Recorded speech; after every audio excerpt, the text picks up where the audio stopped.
Agne Tvam Sujagruhi. Agne Tvam Sujagruhi. Agne Tvam Sujagruhi. Agne Agi Gatau. Jagrihi Jagra Nidra Kshaye. Jagra Nidra Kshaye. Not being drowsy, not being sleepy. That is to be alert. To be alert, to awake, to be awake, to be cautious.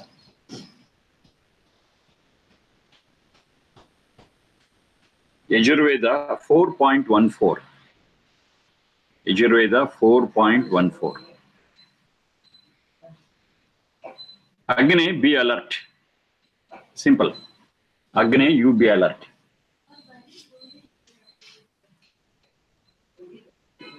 Now the question is, who is it Agni? Because Agni is also referred to Satchidananda. Agni is also referred to Satchit. Now which Agni we are referring to? That is very simple. We are asking that to be alert. So there is no cause for us to say to Satchidananda to be alert. Because it is omniscient, omnipresent, omnipotent, and it never sleeps. It is always alert every moment. The whole universe is under its observation. Whole universe.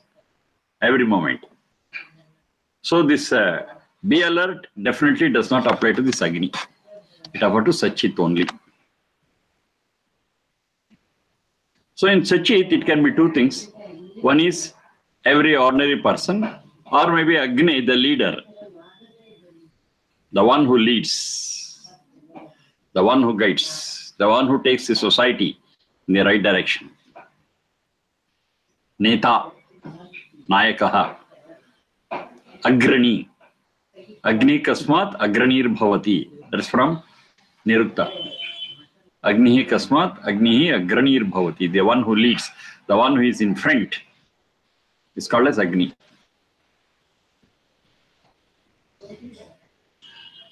It could be even this, any soul, not necessarily the leader, any person could be that, because every one of us, we are progressive in nature. How far we progress, that's a different issue. But we all have that potential to progress. We all have the potential and strength to progress. And we want to progress, we want to improve from where we are. So every Jivatma, every Satchit also can be referred to as Agni. Okay, we'll take one by one. First, let us take the leader. The leader who leads has to be alert. Because his non-alertness costs not only his welfare, but also the welfare of the whole society, because he is leading. If he misleads, if he takes a wrong step, the whole society will suffer. So he is not supposed to sleep over, he is not supposed to be non-alert. He is expected to be alert. That's a quality, that's one of the leaderly qualities. A leader has to be doubly cautious, because he's taking along with him the welfare and progress of the whole society with him, which is behind him, which follows him. So it's our request to him, be careful, be alert, don't be drowsy and do something. Now what is it being non-alert? It's not just the physical alertness, it's not just being in a state of wake. It's not that I'm awake and everything is fine. No. It's not just that. It also means he has to be very alert with reference to the thoughts and things and the direction where he is taking the society. It's not just physical awakening.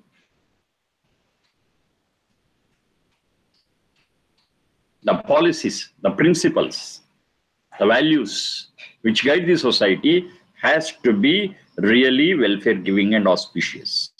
So regarding that, he has to review them, he has to check them at every step, and he cannot be careless upon that.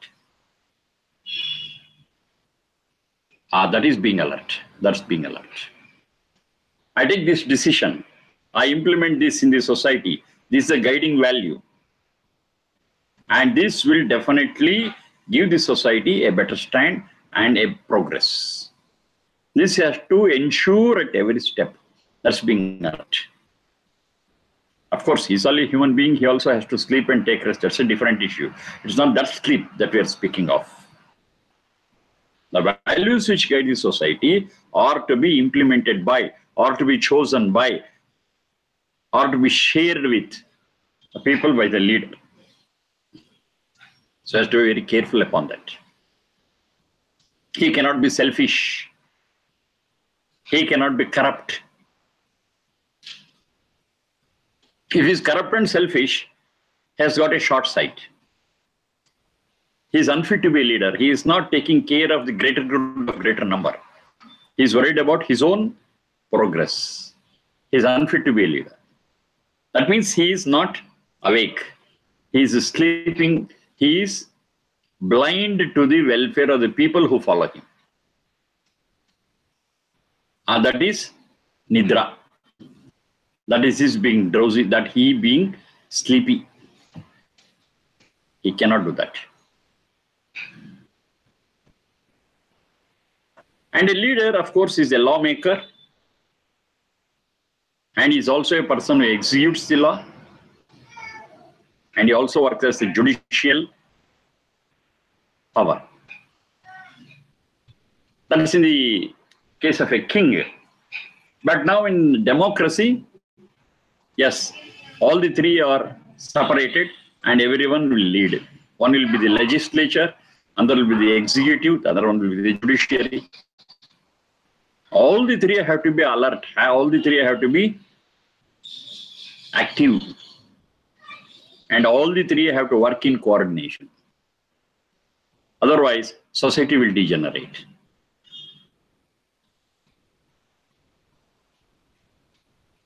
Now, Vedas, all the three, they put it into two.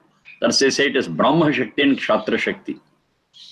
Kshatriya Shakti will take the lead, and Brahma Shakti will be with it and works in coordination with it, and it supplies all that is needed for its working.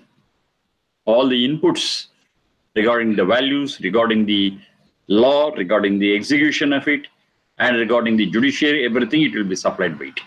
And it implements. One is the Jnana Shakti, another one is the Kriya Shakti. Jnana Shakti is the Brahma Shakti, and Kshatriya Shakti is the Kriya Shakti. It executes it. So they work in coordination, Brahma Shakti and Kshatriya Shakti. So both have to be alert. That's very important. Jagrihi. Be alert. Be alert. Don't sleep over things. Don't miss things. Be observant. So this with reference to the leader. Now with reference to every soul, yes, we all have to be alert. We all have to be alert, and we should be careful as to the goal, what we have set, the path, what we are treading, and every step we take, we have to be very careful. Because one wrong step will result in a lot of problems, and to overcome it, it takes a lot of time. To have a constructive step is difficult, and to slip down and slide down is very fast, is easy. Imagine, it's just like climbing a mountain. Every step is tenuous. If you slip, suddenly we come down by 10 or 20 steps within no time. Slipping down, sliding down is fast. Climbing is tough. So have to be very careful. We should not miss even a single step. Every step has to be firm, strong, right path, right goal. And to ensure it is, yes, we are alert. It means we are alert, we are careful. So Agne,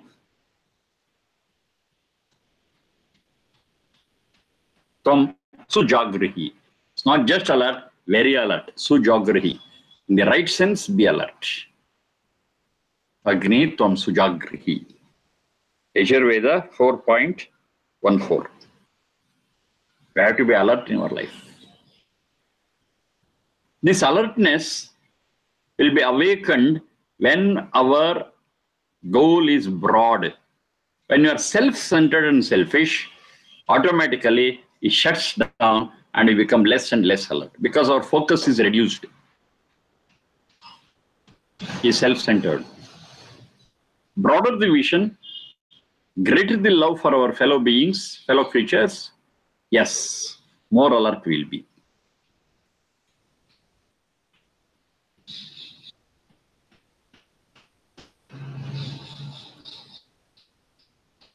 So many things we miss when we are selfish because we are not bothered about it.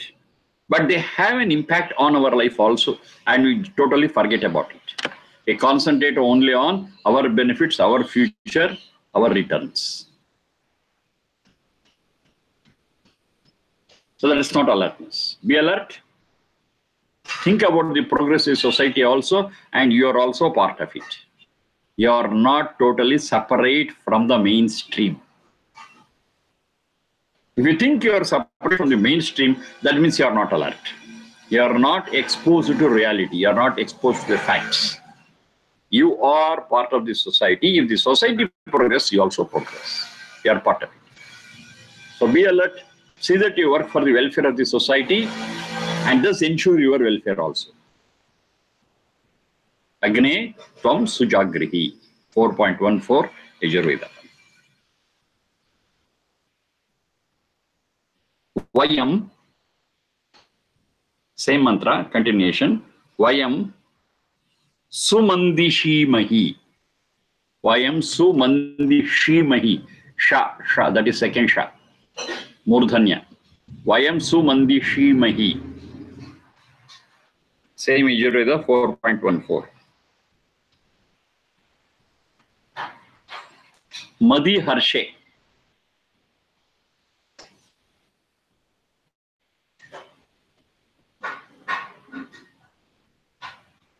Vayam sumandishimahi. We shall always be happy.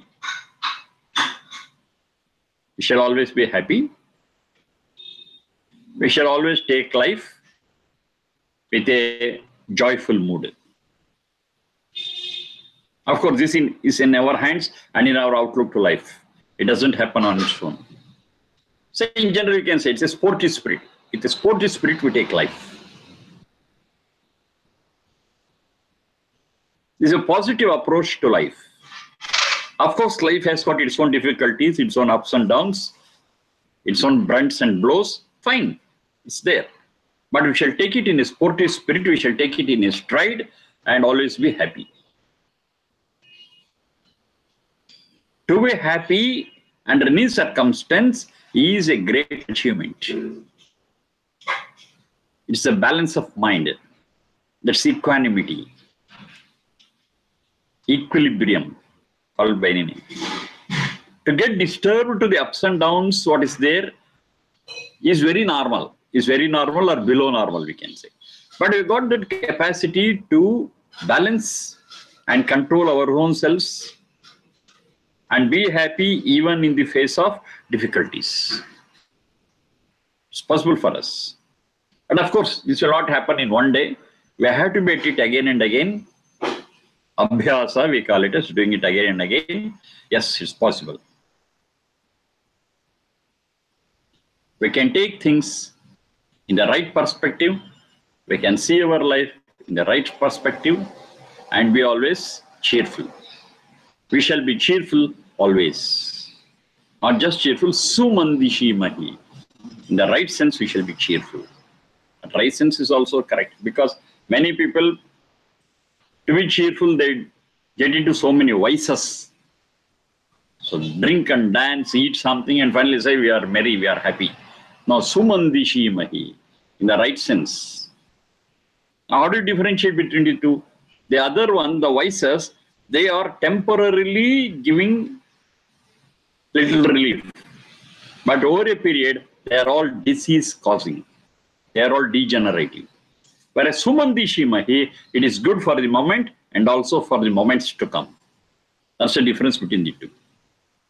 In Sumandishi Mahi, we don't have that seed of disease in that merriment. Whereas in other things, in vices, yes, there is merriment temporarily, but it has got a seed of disease, and tomorrow you'll be subject to those diseases and stress, which we cannot overcome. It may become fatal also. Sumandishi Mahi, in the right sense, we shall be merry and happy and take life in that perspective. So it is our deliberate choice. It's a deliberate choice. Decide to do. Of course, problems will be there. It's not that life is problem-free. There will be, but we shall face it with boldness.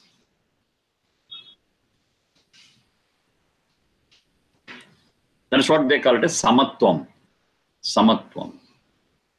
I discussed about it. Samatvam yoga uchyate is what Krishna says. Samatvam. Sthita prajna. That's another word they use. The prajna, our conscience, our consciousness is balanced, is firm-rooted. It doesn't easily get disturbed. That is sthita prajnatva. There will be disturbances, but we will not get disturbed. Another very important thing is, if we are not disturbed even in the face of a problem or a difficulty, we will have that stance to face it and get over it. If we get disturbed, if we get anxious, we will not have that strength to tackle that problem. We become a part of the problem. When we are part of the problem, we cannot tackle it. But if I'm a bit away from it and observe it as a third person, this will happen only when I am firm. Only when I am taking life in the right perspective. Yes, I can tackle it. The problems will be solved. Maybe it may take a little time, doesn't matter, but it will get solved. We will not be disturbed by it. That's a very important thing. When I am not disturbed by these things, yes, I am really happy, merry, cheerful. Vayam sumandishi mahi. Yes, this has to be done, of course, by an individual and by a group also. We are all together as a society, as a group, and to do it. We should all, as a team, work. As a team, we should work and see that things are handled well. Sumandishi mahi. We shall all be happy and merry and tackle things and maintain our individual balances and also the balance of the whole society. Vayam sumandishi mahi, Yajurveda 4.14.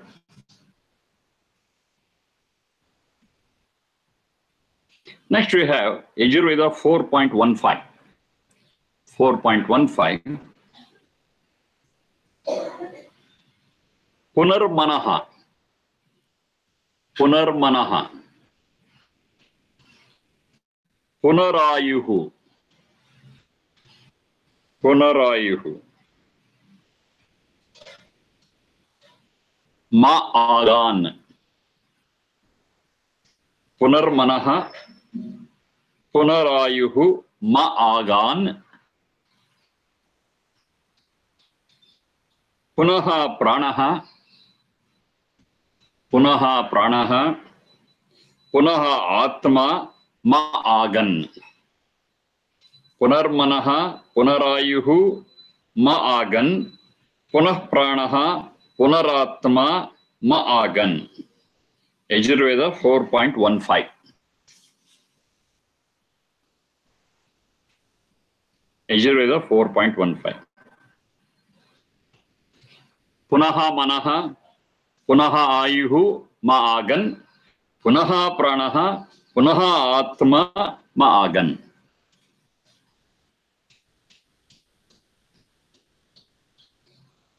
This is a very clear proof and mention in the Vedas about this rebirth and reincarnation, punarjanma.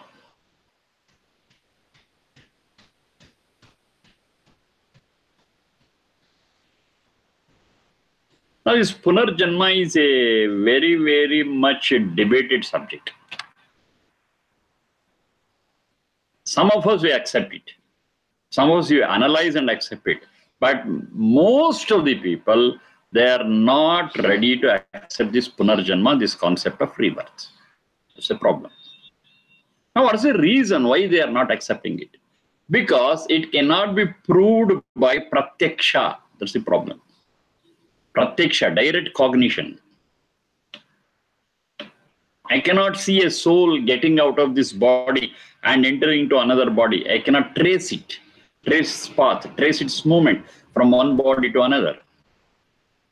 No instrument is capable of showing me that path. So I say it is not possible, just your imagination. It's a piece of your imagination, it cannot be accepted. Of course, pratyaksha pramana or direct cognition is one of the proofs, we accept it. But just direct cognition or just pratyaksha pramana is not sufficient to reveal the truth. That's a very important thing. That itself is not sufficient. It needs several other forms of proofs. So once we have discussed, better we discuss it again also. Proof is of three types. Proof is of three types. One we call it as pratyaksha pramana. That's direct cognition, that which is visible and tangible to our very sense organs. I can see, I can listen, I can smell, I can taste, and I can touch. It's a subject to my sense organs.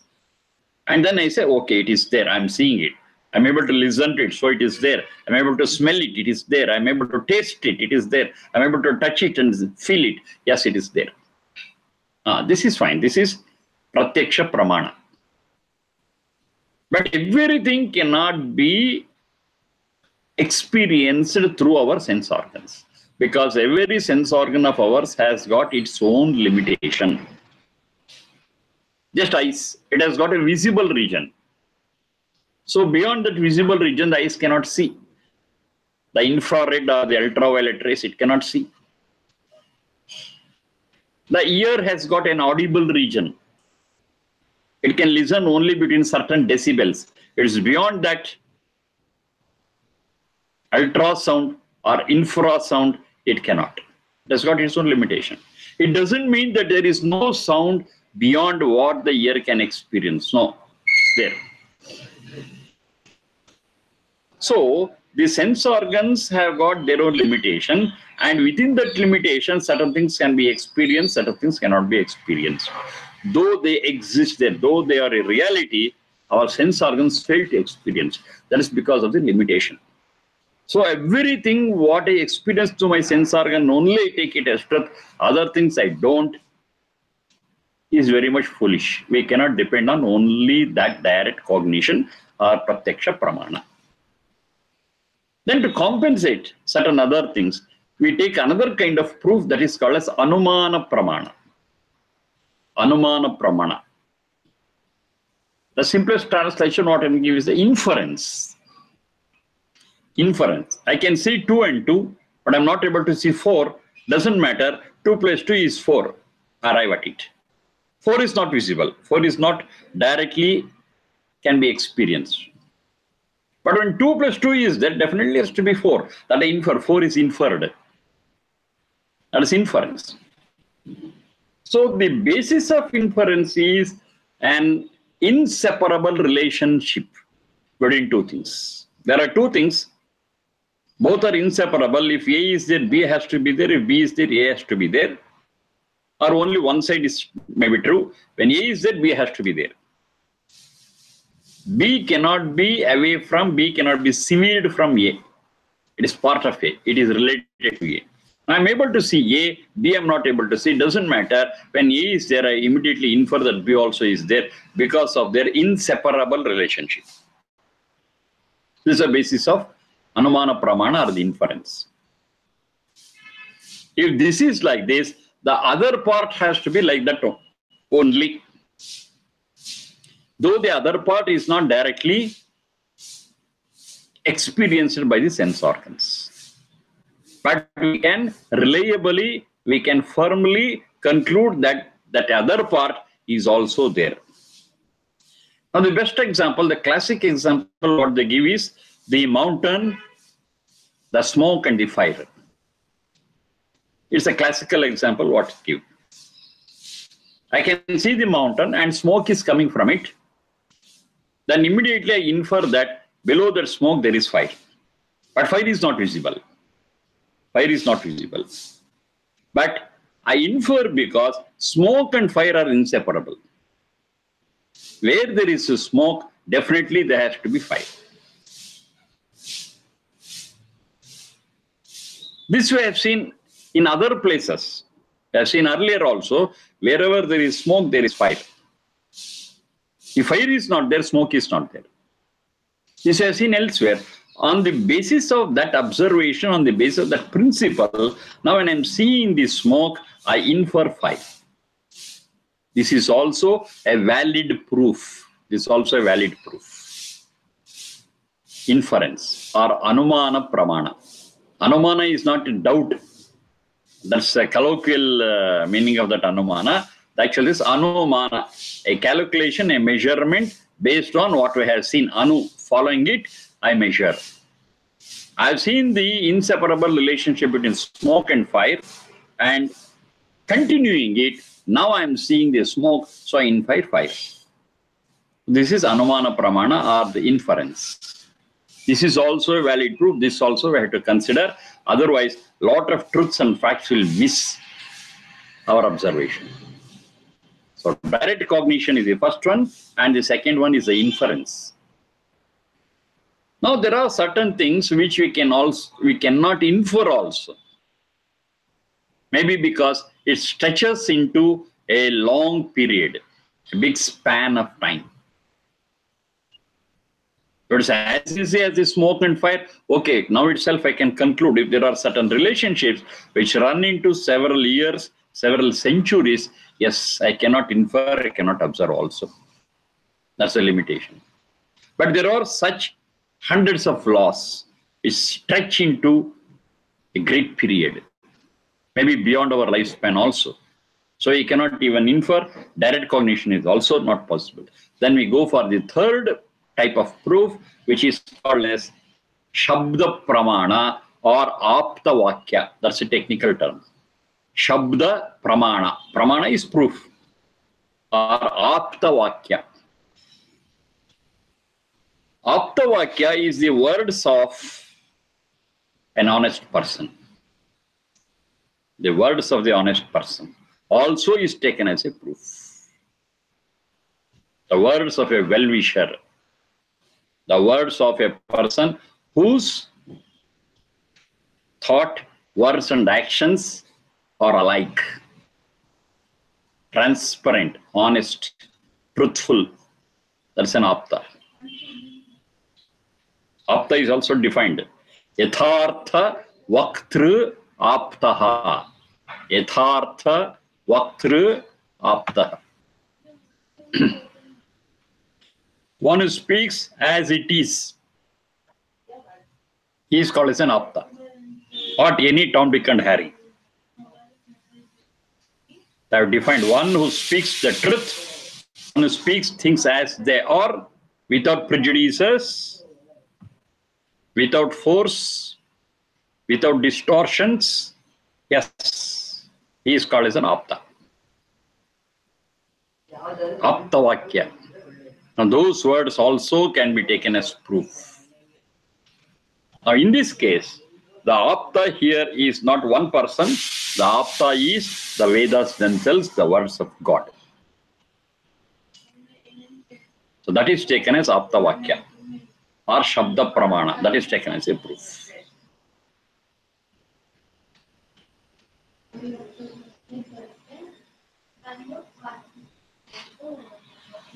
So we have got three types of proofs. One is the direct cognition, pratyaksha pramana, inference, the anumana pramana, and the third one, the words of the wise, that is the shabda pramana or apta vakya.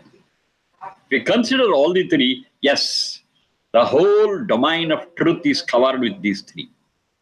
The whole domain of facts is covered with these three. We will not miss anything. Because all the three are complementary to one another. also told you regarding Saptavakya, it's very important to know this. So I am A. B is the Apta for me, and whatever I listen from B, I take it as a proof because B is an Apta. Now, for me, A, B is the Apta, and if I challenge B, B will be able to explain it based on his direct cognition or inference. That is, it would have come to his experience. It's not my experience, it's the experience of B, and B would have experienced it as maybe Pratyaksha or Anumana. Full stop. Pratyaksha or Anumana. So it's Pratyaksha or Anumana to B, and if he says to A, that is me, yes, that becomes an Aptavakya. And if if I don't experience it as Pratyaksha or Anumana and say someone else, whatever B has said, that will not be in Aptavakya for C. For C, it is called as a gossip. Because if C challenges me, I cannot explain on the basis of my Pratyaksha Pramana or Anumana Pramana because it was an Aptavakya already for me. An Aptavakya for me cannot be an Aptavakya for the next person. It stops there. That's a very important thing. Now this Aptavakya is prolonged, passes on from person to person. It reduces to gossip and never becomes a proof. It's a very, very important thing that we have to remember. It's a subtle difference between gossip and proof. Gossip and Aptavakya, gossip and Shabda Pramana. The one whose Shabda Pramana is there, that person should have experienced it in the form of Pratyaksha or Anumana. If it is an Aptavakya to that person, okay, for that person it is okay, but that Aptavakya cannot pass on to the next person as Aptavakya. Because gradually it becomes diluted, and at one point of time it may become totally a falsehood. So it won't become a Pramana. So directly what is said by the Rishis, what is said by the God, that we can take it as an Aptavakya. If you say this Veda mantra was explained by Sudhakara Sharma like this and say proof, it won't become a proof. There's an extra hand between. If you understand it directly, and if you understand the impact and meaning of that Veda mantra directly and quote, yes, it becomes an Aptavakya for you. I'm only media, and I cannot become a proof for that. The Veda mantra is finally the proof. I think you got the point. The Veda mantra is a proof for you. Not the explanation what I have given will become a proof for you. You have to understand direct. You have to study it direct. You have to experience it direct. I'm only instrumental in doing that. That's all. My words cannot become a proof for you because many of those things what I'm telling, I have not experienced myself. Pratyaksha or Anumana. And whatever I have experienced, yes, that you can take it as Aptavakya from my side. Otherwise, that directly we have to take that Veda mantra as our proof and not my words. So these subtle differences we should be able to understand. Pratyaksha Pramana, then we have got Anumana Pramana, then we have got Aptavakya. Aptavakya, Shabda Pramana, sometimes they also call it as Agama Pramana. Agama is Veda. Agama Pramana, the Vedic proof. Vedic proof can become an Aptavakya because there is no falsehood in it. There is no untruth in it. It can be verified. We have seen a lot of Veda mantras, lot of pieces of Veda mantras. Nowhere we have found there is an element of untruth. There is an element of some bad intention. We have not seen at all. So it is dependable, and the very Vedic words become our Aptavakya. Reliable. Okay, this is about the proof. Now, coming to this Punarjanma aspect of it, the rebirth and reincarnation. As rebirth or reincarnation, we cannot have a direct proof. Totally ruled out. I cannot trace the movement of the soul from one body to another body by any of my instruments. So I cannot prove it using direct cognition. Pratyaksha pramana is ruled out. It's not there.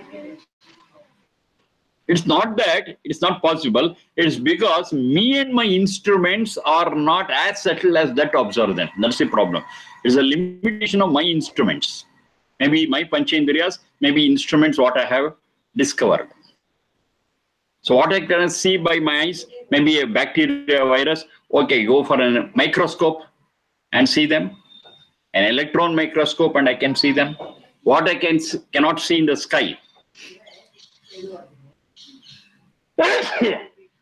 I prepare an instrument called telescope and see it.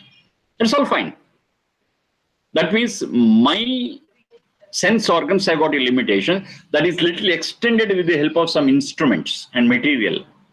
But even they are not subtle enough to observe these things. So they too have got a limitation. So because of that, direct cognition is not possible. It's not that that is untrue, but because the instruments are not capable of doing it. That's our limitation. So direct cognition is not possible. But that's not all the proof. That's not all the proof. That's what we're discussing. There could be inference and there could be aptavakya. So here we got proof for punarjanma, for rebirth, for reincarnation. This we have to analyze without prejudices and clearly. Inference, for the part of inference. Suppose there is no rebirth. Let us assume there is no rebirth. This is our first birth and this is our last birth. No previous birth, no future birth. We are now and that's the end of it. Okay, fine. Let us assume that. That is our assumption. If that is true, why these differences between person to person? There are hundreds of persons, crores of persons. No two persons are alike. Some are intelligent, some are dullards. Some are wealthy, some are not wealthy. Some are healthy, some are not healthy. Some have good parents, some don't have parents at all. So all these differences you see between person to person. Some are beautiful, some are ugly, some are handsome, some are disabled. So many things we have got. Why all these differences? How do you explain these differences? Assumption is this is the first birth, this is the last birth. These differences, what we are seeing is a fact that we cannot deny.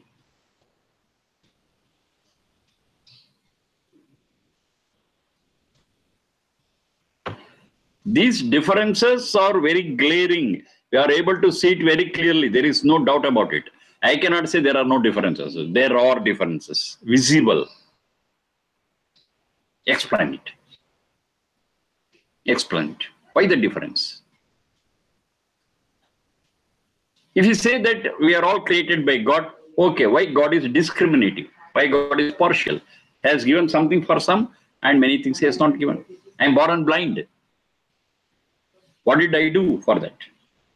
I should have given beautiful eyes to see, a beautiful body, a handsome body. I could have been given, but I am not given. I am ugly. I am handicapped by birth. I am blind. I am deaf. I am dumb. Why? What should I have done? What should I have done? Why God has created me like this? Is he my enemy? Is he not my protector? Explain, explain. Don't refer to previous birth because this is my first birth and this is my last birth. There is no previous birth. That's the assumption. Now this question remains unanswered. Or whatever answer that could be given, it will not be convincing. God is partial. God favors someone. God doesn't favor someone. So how can I consider him as God? He is unfavorable to me. What all he has done for me is all adverse. I cannot love him. I cannot pray him. I cannot worship him. Had given all what I wanted, yes, that would have been different. It's not given. I'm born on a footpath. Another person is born with a silver spoon in his mouth. Why? Why? I want an answer. I want an explanation. This is my first birth. This is my last birth. A suitable explanation cannot be given. There's one problem. Number two. Another best example we can quote for this is child prodigy. I heard of it. Child prodigy. At a very young age, they are experts in some subjects. At a very young age, they are wonderful musicians, wonderful painters, wonderful dancers, wonderful instrumental players. You see, at a very young age, maybe 3-4 years. The knowledge what they have got in their subject is as good as a person having at least 30 to 40 years of experience. A 10 years study on a subject for 3 to 4 decades will give that expertise. But the child is hardly 3 years, 4 years. How do you explain? We see 40 years of experience there, but the age of the child is just 4. How do you account for balance 36 years? Within 4 years, nobody can master that in such a way. I've seen tabla players, sitar players, musicians, painters, artists, so many people, child prodigies. Prodigies showing expertise in at an early age. You see, how do you explain it? Oh, it is only out of experience over 40 years. No, the age of that very child is 4 years. How can I account for 40 years of experience? Seeing their expertise in the age of 4 is visible. You cannot deny it. It is visible. We can see it. How do you explain? We fail to explain. Or any explanation given is not satisfactory. Because this is our first birth, this is our last birth. Just to give these 2 examples, the differences in people cannot be answered. The child prodigy concept cannot be explained. So the only way out is we have to infer a previous life. And to infer carrying forward of so many things from the previous birth to the current birth to the next birth. That is the only explanation we can give. Unless proved otherwise, unless a better explanation is given, this explanation stands. That's a very important thing. This explanation, this theory stands unless disproved. It's not just saying we don't accept it. It's not just saying that we cannot accept it. We have to give an alternate theory. We have to give an alternate proof for it. If an alternative, better proof is given, yes, this will be thrown out, automatic. That's what has been happening. That's how the knowledge has grown over generations. Somebody proposes a theory and it becomes acceptable immediately. Over a period, somebody thinks over it, analyzes and says, this theory is wrong. They just doesn't say that it is wrong. They say this has to be like this and give an alternate proof, and the previous proof automatically gets out. And the present one, it stands now. It overtakes it. And it stands unless a better theory comes. If another better explanation comes, this also goes out. That's the process of learning. That's the process of growth of knowledge. That's the process of discovery. That's the process of research. Yes, unless a better answer is given, this rebirth and reincarnation concept stands. That's inference. And the third one also is there. That is the Apta Vakya, or the words of the wise. The words of the wisest. It also says, there is Punarjanma, there is reincarnation, and that support is also there. Direct cognition is not there, that is acceptable. And only direct cognition, only Pratyaksha Pramana cannot finalize the truth. Is not dependable. Because the sense organs and the instruments have got their own problems, their own limitations. So inference and aptavakya also have to be considered for arriving at truth. And there we say the inference is, we explain it on the basis of the previous birth. In the previous birth, lot of efforts would have been put, and the impression of it would have been carried to the next birth in the form of samskara. And samskara is an imprint on the soul, and soul is eternal, and it passes on from one body to another body. So whatever has been done in the previous birth, in the form of samskara, has come into this body. And now it is coming out even at an young and tender age of 4 years. Possible. But will it happen in every person? It depends upon their effort in the previous birth. Those who have put serious effort, passionate towards their subject, yes, it will happen for all of them. It's casual, it may not. But one thing is certain, if not this expertise, the impressions will definitely be carried for everyone in the form of samskara from birth to birth. Samskara will come. How far the samskara is strong, yes, that depends upon their effort. If I put a lot of effort in music, that samskara will come out, will sprout at a very younger age. If it were casual, it will be there, that impression will be, that love for music will be there, but they cannot bring out their musical capability at a very younger age. But love for it will be there. If they hate music, even that samskara will come and they will not be able to enjoy music. Samskaras will come. And the soul is the carrier of the samskaras. This is the explanation what we have got. If this explanation is not acceptable, okay, fine. Give an alternate, better explanation, this will go automatically. If this explanation is not right, replace it by another better explanation. If we just reject one explanation without replacing it, it is a gap in the knowledge, and that question mark will always be bothering us. The question marks have to be removed, and this is one way of replacing it. Question mark is replaced by this explanation. If this explanation is not acceptable, excellent, give an alternate explanation. If an alternate and better explanation is there, without telling this earlier explanation will die on its own. It dies a natural death because there's a better explanation. Give it. They are not sticking on to it. Unless there is a better thing, yes, we stick on to this to cover, to bridge the gap in our knowledge, so that it answers certain questions of ours which we are saying. The realities are answered and explained.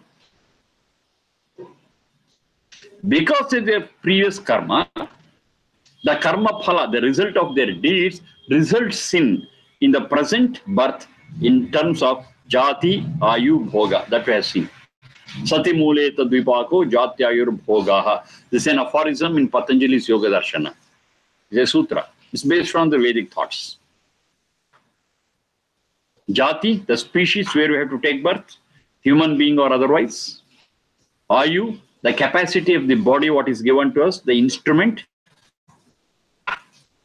Bhoga, the share of this natural wealth, the environment where we have to take birth, where we have to live. It's all decided by what karma we have done in the previous thing. That karma and karma phala are inseparable and they are related. This is the explanation. You don't accept this explanation, fine, give an alternate explanation and throw it out. That's all. Very simple. So far, over centuries, over thousands of years, even today, nobody has been able to replace this with a better explanation. So it stands. It has been standing. And what is the Vedic proof? The Aptavakya, they are the sentences what you saw just now. That is, Punaha manaha, punaha ayuhu ma'agan, punaha pranaha, punaha atma ma'agan, Yajurveda 4:15. He says, let me be blessed with, let me be endowed with punaha manaha. Again, manas, knowledge. Punaha. I had it earlier. It got severed, it got stopped at one point because of death. Now again I let it be given. Let me have it again. Punaha ayuhu. Ayuhu is referred to the body, the sharira indriya, and its capacity and span. Let me have it again. Punaha pranaha, life. That's let me be active. Let me be active in the sharira indriya manas. And that is actually my birth. Punaha atma. Atma is eternal. It's not that we get Atma again and again. The sense of it is this Atma becomes active in this new Sharira Indriya Manas. So it's as good as it coming into play. Coming into play again. Punaha, the soul comes into action. Starts functioning through Sharira Indriya Manas. Without Sharira Indriya Manas, the soul is inactive, dormant. It cannot do anything. If it has to function, act and react, this Atma needs a tool in the form of Sharira Indriya Manas. Let me have it again. Again we get it. This is the proof of Aptavakya. Inference we have discussed. Aptavakya we have discussed. Based on inference and Aptavakya, we conclude that there is rebirth. We conclude that there is Punarjanma. Reincarnation, rebirth. Direct cognition is not available. That's because of the limitation of our instruments. I don't rule out. The instruments have become sharper and sharper, subtler and subtler over a period. What you are not able to see, what you are not able to listen, now we are able to listen. Maybe tomorrow we find some instrument and finally get a proof of direct cognition also. Quite possible. I'm not ruling it. As on date, it's not there. So as on date, we depend on inference and the words of the wise for deciding the truths. Whereas direct cognition is not available as on date. Tomorrow if we get, that is excellent. That is excellent. Even if we get for the contrary also, we are happy. Even if this Punarjanma concept is ruled out with another better concept, then also we are ready to accept it. We have an open mind. It's not that we stick on to this always. But in the absence of a better thing, this has to be got hold of. We have to depend on this. Because it answers the real questions. It answers the realities in life. We are seeing differences between persons. We are seeing child prodigy. Some explanation is to be given. Yes, we are giving. It's not acceptable. Give a better explanation. Simple. These people have tried over thousands of years, and even now they are not able to come out with a better explanation. So this still stands.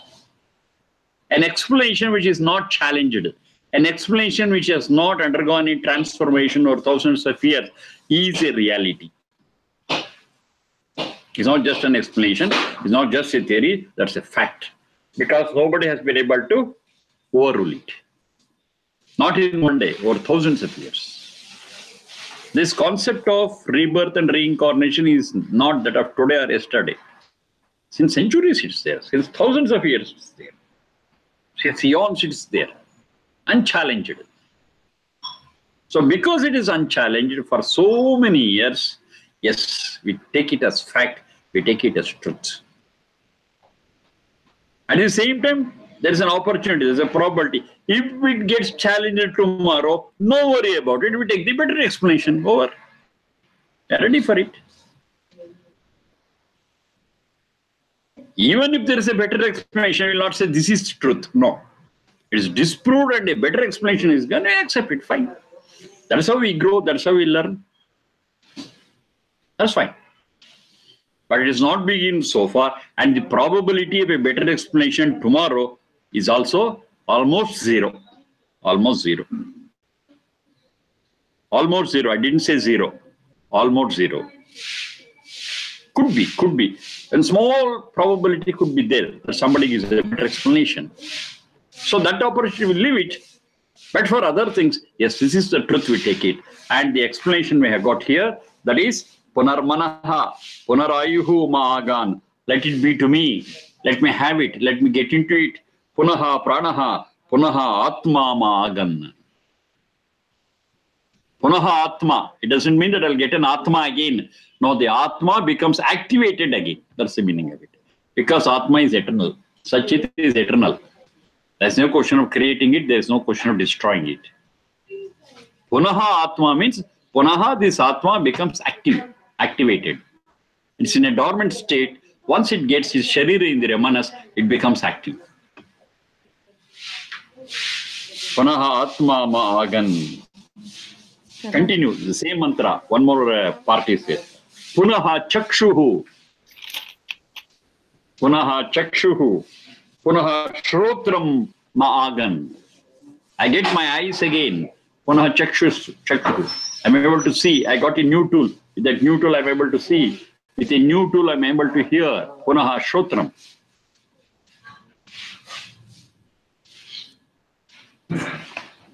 So all these put together tells us that we get a body again and again. A Sharira Indriya Manas, a tool is got again and again. The soul is the same with its samskaras and impressions. The soul is the same. Soul is a continuous traveler. But it cannot travel in the same vehicle. The vehicle gets changed. We get a new vehicle again and again. That's all the concept of this Punarjanma. Punarjanma is not the soul getting changed. The soul is the same. That's the same traveler. The vehicle gets changed. The instrument gets changed. It appears very scientific and rational because with the same instrument, I cannot work forever. Because every instrument what I use is made up of sat, inert things. And the quality of the inert thing, the innate nature of the inert thing is to get Oran and Toran at one point of time over a continuous use. Any instrument for that matter, any instrument. Any instrument, anything made out of these Panchabhutas, over a period, they become Oran and Toran. That's the nature of inert thing. How do you define that Oran and Toran? It's a combination, it's an integration of atoms, elements and compounds. Small particles, let me say. Now these particles are hooked together and they get a shape for this inert material. And this bondage between the particles, it becomes gradually weaker and weaker, and once it gets separated, and that separation of the particles is what I define as wearing out and tearing out. That's all. It happens. The strength of attraction between the two particles is not the same always, because there's an impact of time on it. Because the impact of time, these particles which are together will gradually, the strength of their attraction becomes weakened, and at one point they get separated, and that is wearing out and tearing out. It happens. It happens. An instrument, it runs and runs and say a wheel. It has got a fulcrum and just a hub, and it goes on turning around it. Over a period, that hub and everything, it becomes Oran and Toran. That's nothing but the breaking up away of these particles. A tire, a very simple example, a tire, it runs and runs, and the whole tire becomes Oran and Toran. At one point, even a small stone can puncture it. That treading, what you say, for the tire, that treading is there, the treading wears out. You have to retread it. That's not the nature of all the physical things. On use, they become Oran and Toran. This body, Sharira Indriya Manas too, is like a machinery. It also becomes Oran and Toran, becomes unusable, non-functional. So what does the traveler do? Okay, this vehicle, I cannot use it further. Throw it out, get into a new vehicle and continue the journey. The journey is eternal. It has no beginning, no end. The traveler is the same. Not created, not destroyed. The vehicles keep on changing. It's as simple as that. That's what we do also. It's a journey of 100 or 200 kilometers, that's fine. If it is a journey of thousands of kilometers, what is it we do? At one point, I would have to change the vehicle, get a new one and continue the journey. Same thing. It's as simple as that. It's logical, rational, scientific. So this is how this concept of rebirth and reincarnation is explained using inference and Aptavakya as a proof. not direct cognition. Pratyaksha pramana is not there. It cannot be given. At the very outset, we are clear. Don't expect pratyaksha pramana. We cannot give it. We give the other two proofs, that is inference as well as the aptavakya. Inference and the words of the wise. Who is wise? Who speak truth only. The Vedas we take as the wise words because every word in it is true. Do I want you to believe? No, don't believe it. Study it. Study it. If at any point of time you find that a statement given in the Vedas is false, yes, it loses its sanctity. It loses its capacity to be true and dependable. Yes, do it. But no word in the whole of Vedas, all the four Vedas put together, there is no element of untruth in it. It is truth and truth alone. Rationality and rationality alone. Logical and logical alone.